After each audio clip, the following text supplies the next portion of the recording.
not. Yes, you are. No, I'm not. Settle this. Those little animated pictures on the internet, are they called GIFs or GIFs? Well, the G stands for graphics. That's a hard G, so I say GIF. What? The guy who invented it says it's GIF. I'm sorry, do you mean the guy or the jai? Raj avait raison. GIF, qui signifie Graphics Interchange Format, format d'échange d'images, se prononce GIF et non GIF, comme le dit le créateur du GIF lui-même, Steve Wilhite. Tout commence en 1987 quand il développe un nouveau format de fichier, le .gif. À la base, ce n'est qu'une erreur de programmation. Ce n'est qu'un simple format d'image en couleur, mais après quelques modifications, on s'aperçoit que le GIF peut stocker plusieurs images dans un même fichier. C'est l'origine du format animé. Mais c'est en 1993 qu'Internet commence à supporter ce format. Les GIFs apparaissent alors dans les courriels et sur certains sites Internet. Au départ, c'était pour créer des animations à une époque où YouTube n'existait pas encore.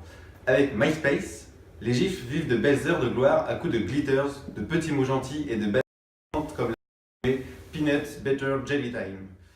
Mais en 2005, YouTube arrive, et là, c'est le drame. Le GIF disparaît pratiquement d'Internet pendant quelques années. Son retour, il le doit à Photoshop qui permet de créer ses propres GIFs et à Tumblr qui permet de les partager. C'est en partie grâce à cette plateforme qu'il redevient populaire. Tumblr fait des GIFs sa spécialité avec des blogs à thème « Je suis une vraie fille », réalité à la française, ou 90s cartoons.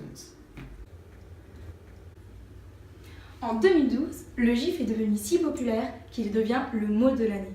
Et l'année suivante, Alex Chung crée son moteur de recherche Giphy. C'est une immense base de données. On peut y retrouver des GIFs de Jennifer Lawrence en train de tomber, des GIFs de Friends et même des GIFs de Hillary Clinton. Du coup, en 2015, Facebook a suivi le mouvement. Les GIFs deviennent indispensables à Messenger. Les téléphones s'emparent aussi du phénomène en créant des applications permettant d'en envoyer dans les conversations. D'autres applications permettent même d'en créer, comme Boomerang par exemple. Mais l'usage des GIFs continue d'évoluer. Kevin Burke, un spécialiste de l'animation, et Jamie Beck, un photographe, s'associent pour créer les cinémagraphes, ce qui était une erreur de programmation pour une dimension artistique. Des artistes émergent et en 2012, la première exposition consacrée aux GIFs s'ouvre à Londres. Elle se nomme Born in 1987, en référence à l'année de création du format. Et la boucle est bouclée.